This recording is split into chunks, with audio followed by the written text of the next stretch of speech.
Hi friends, నమస్తే అండి. Welcome back to cherries cooking.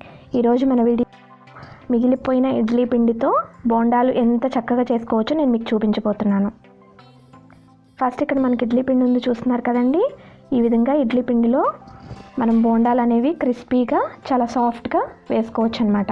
ఈ పిండిలో చూస్తున్నారు కదా, నేను కొంచెం గోధుమ పిండి అనేది యాడ్ చేస్తున్నాను. ఒక్కసారే వేసేయకూడదండి, పిండి అనేది మనం కన్సిస్టెన్సీని చూసుకుంటూ కలుపుకోవాలన్నమాట. ఈ విధంగా కొంచెం కొంచెం వేస్తూ కొంచెం కొంచెంగా కలుపుకుంటూ ఉండాలన్నమాట. స్పూన్తో కలిపేసుకోవచ్చండి, చేతితో కలపాల్సిన అవసరం లేదు. చూస్తున్నారు కదా, ఇంకొంచెం యాడ్ చేస్తున్నాను. ఒకసారి వేయడం వల్ల మనకి గట్టిదనం అనేది వచ్చేస్తుంది. మనకి ఎంత పిండి వేయాలో తెలియక. చూస్తున్నారు కదా, ఈ కన్సిస్టెన్సీ ఉంటే సరిపోతుంది. మరీ పిండి అనేది ఎక్కువ కలుపుకోవాల్సిన లేదండి. మనకి చేతికి పునుగులు అనేవి షేప్ వచ్చేలాగా అంత పిండి అనేది కలుపుకుంటే సరిపోతుంది.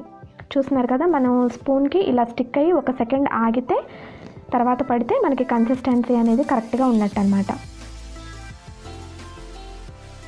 అట్లాగే మనకి పిండి వేసిన తర్వాత కొంచెం సాల్ట్ కూడా యాడ్ చేసుకోవాలి కదా. మనకి ఇడ్లీ పిండిలో ఆల్రెడీ సాల్ట్ ఉన్నా సరే మనం గోధుమ పిండి కూడా యాడ్ చేస్తున్నాం కాబట్టి ఇంకొంచెం సాల్ట్ యాడ్ చేసుకుంటే సరిపోతుంది. అట్లాగే కొంచెం జీలకర్ర కూడా యాడ్ చేసుకుందాం. ఏదైనా మైదా కానీ గోధుమ పిండి కానీ వేసిన తర్వాత మనం పిండిని ఎక్కువసేపు బీట్ చేయకూడదండి.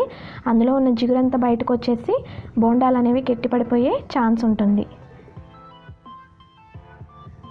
చూస్తున్నారు కదా, ఈ విధంగా పిండి కలుపుకున్న తర్వాత ఒక 15 to 20 minutes అనేది నానబెట్టుకోవాలి మనం. ఇప్పుడు ఆయిల్ కాగిన తర్వాత బోండాలు అనేవి వేసుకుందాం.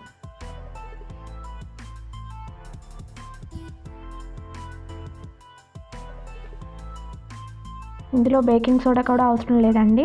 మనం పిండి కలిపే కన్సిస్టెన్సీలోనే మనకి బోండాలు క్రిస్పీగా సాఫ్ట్గా రావాలా అనేది ఉంటుందన్నమాట. మనం పిండి అనేది ఎక్కువగా కలిపేసుకొని అందులో బేకింగ్ సోడా వేసుకొని ఇదంతా ఏం అవసరం లేదండి. కొంచెం లూజ్ కన్సిస్టెన్సీలో ఉంటే సరిపోతుంది. అలా అని మరీ ఎక్కువగా లూజ్గా ఉంచేయకూడదండి. నూనె అనేది ఎక్కువగా పీల్చే అవకాశం ఉంటుంది. చూస్తున్నారు కదా, మనకి బోండాలు అనేవి ఎంత పర్ఫెక్ట్గా కుక్ అయిపోయినాయో. సో ఫ్రెండ్స్, ఇది ఇవాళ మన వీడియో. బోండాలు గోధుమ పిండితో కూడా మనం ఎంత పర్ఫెక్ట్గా బోండాలు వేసుకోవచ్చు అనేది చూసారు కదా ఫ్రెండ్స్. మన ఛానల్ని కనుక ఫస్ట్ టైం విజిట్ చేస్తున్నట్టయితే ప్లీజ్ లైక్ చేసి, షేర్ చేసి, సబ్స్క్రైబ్ చేసుకోండి.